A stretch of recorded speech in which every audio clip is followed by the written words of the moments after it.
Hello दोस्तों, मेरे channel में आप सभी का स्वागत है। आज की जो कहानी है जिसकी हम शुरुआत करेंगे वो एक बहुत ही अच्छी सीख देने वाली कहानी है। यह है दो किसान और हीरे की खान। अफ्रीका महाद्वीप में हीरो की कई खानों की खोज हो चुकी थी, जहाँ से बहुत हीरे प्राप्त हुए थे। वहाँ के एक गांव में रहने वाला किसान अक्सर उन लोगों की कहानियाँ सुना करता था, जिन्होंने हीरो की खान खोजकर अच्छे पैसे कमाए और अमीर भी बन गए। वह भी हीरे की खान खोजकर अमीर बनना चाहता था। उसे कहीं से सूचना मिली कि अफ्रीका में अब भी कुछ ऐसे स्थान हैं जिसमें हीरे मिलने की आशंका है। यही सोचकर एक दिन अमीर बनने के सपने को साकार करने के लिए उसने अपना खेत बेच दिया और हीरो की खान की खोज में निकल पड़ा। अफ्रीका के उन सभी स्थानों को छान मारने के बाद भी उसे हीरे का कुछ पता नहीं चला। समय गुजरने के साथ उसका मनोबल गिरने लगा। उसे अपना अमीर बनने का सपना टूटता दिखाई देने लगा। वह इतना हताश हो गया कि उसके जीने की इच्छा ही समाप्त हो गई और एक दिन उसने नदी में कूदकर अपनी जान दे दी। इस दौरान दूसरा किसान, जिसने पहले किसान का खेत खरीदा था, वह एक दिन उसी खेत के बीच बहती छोटी सी नदी के पास टहल रहा था। अचानक उसे नदी के पानी में से इंद्रधनुषी प्रकाश दिखाई पड़ा। उसने ध्यान से देखा तो पाया कि नदी के किनारे एक पत्थर पर सूर्य की किरण पड़ने से वह चमक रहा था।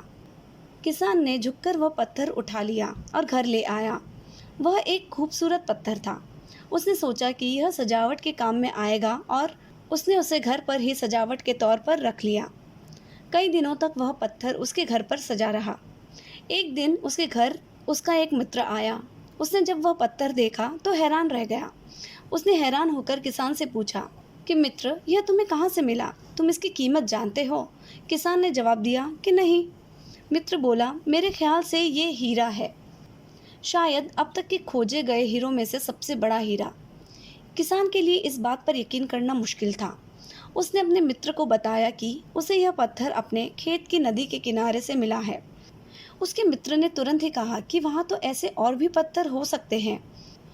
दोनों नदी के किनारे खेत में पहुंचे और वहां से कुछ पत्थर नमूने के तौर पर चुन लिए। फिर उन्हें जांच के लिए भेज दिया। जब जांच रिपोर्ट आई तो किसान के मित्र की बात सच निकली। वो पत्थर हीरा ही था। उस खेत में हीरो का भंडार था। वह उस समय तक की खोजी गई सबसे कीमती हीरो की खदान थी। दूसरा किसान उस खदान की वजह से मालामाल हो गया और पहला किसान दर दर भटक कर अंत में अपनी जान दे दी, जबकि हीरे की खान उसके अपने खेत में उसके कदमों के तले ही रखी थी। तो दोस्तों, इस कहानी से हमें क्या सीख मिलती है? इस कहानी में जैसे हीरा पहले किसान के कदमों के तले ही था, लेकिन वह उन्हें पहचान नहीं पाया और उनकी खोज में भटकता रहा। ठीक वैसे ही हम भी सफलता को पाने के लिए अच्छे अवसरों की तलाश में भटकते रहते हैं। हम उन अवसरों का पहचान नहीं कर पाते या पहचान कर भी उसे महत्व नहीं देते, जो कि हमारे आसपास ही छुपे रहते हैं। जीवन में सफल होना है तो ज़रूरी है कि समझदारी और परख से उन अवसरों को पहचाने और धैर्य रखकर बिना रुके अपना कार्य करते रहे, तो सफलता ज़रूर मिलेगी। दोस्तों, आशा करती हूँ कि इससे किसी न किसी को कुछ न कुछ सीख तो ज़रूर मिली होगी। इस तरह की नैतिक कहानियाँ या मॉरल स्टोरीज़ को सुनने के लिए मेरे चैनल को सब्सक्राइब करें, लाइक और शेयर करें। अगर आपकी कोई राय हो इस कहानी को लेकर तो मुझे कमेंट कर ज़रूर बताएं। धन्यवाद।